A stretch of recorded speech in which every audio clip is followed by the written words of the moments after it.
Will Nadine Dorries now finally resign? That is the question on the lips of constituents of Mid-Bedfordshire. In a surprising move, the Council of Mid-Bedfordshire have decided to write to Nadine Dorries, demanding that she resigns.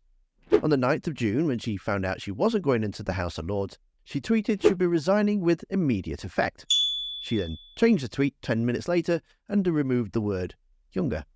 But immediate effect means something different to Dorries, as of the time of recording, she still hasn't resigned. Then again, she's not exactly the sharpest tool in the box.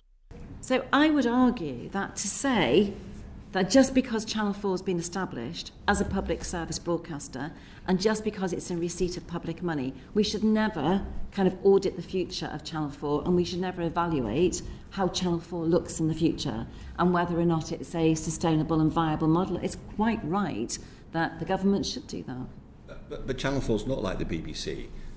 It's not in receipt of licence fee money. It makes its money from commercial operations.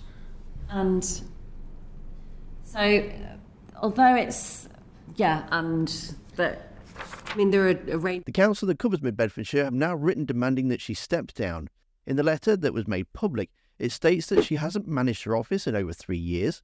The last time she held a surgery, that's where constituents can come and visit their MP and raise concerns or anything they'd like raising in Parliament, was in March of 2020, and the last time she spoke in Parliament was in July of 2022.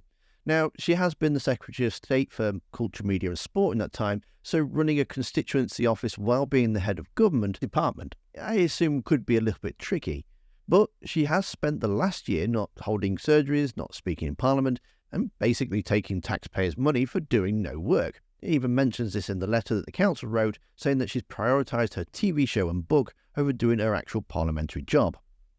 What is quite amazing is it was only a few weeks ago that the Spectator magazine, or paper, or whatever you want to call it, basically the posh version of the right-wing Daily Mail, even ran an article trying to claim that Mhairi Black, the SNP deputy leader, was the most laziest MP in Westminster, and not once did it mention Dorries.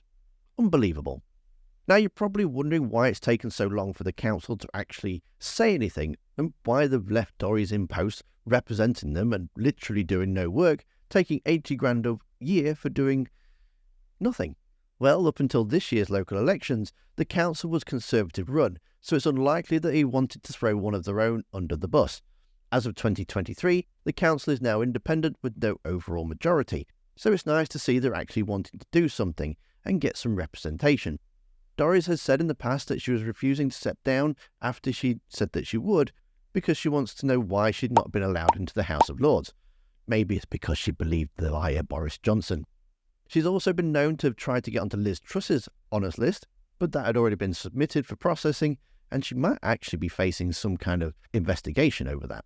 So this is probably the hardest she's ever worked, trying to get a job where she doesn't actually have to work at all.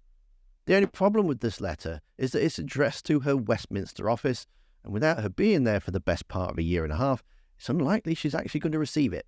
So in the meantime, if you want to see her looking rather foolish, you'll need to click the videos on the screen now. Thanks for watching, don't forget to hit that like button, and I'll see you next time.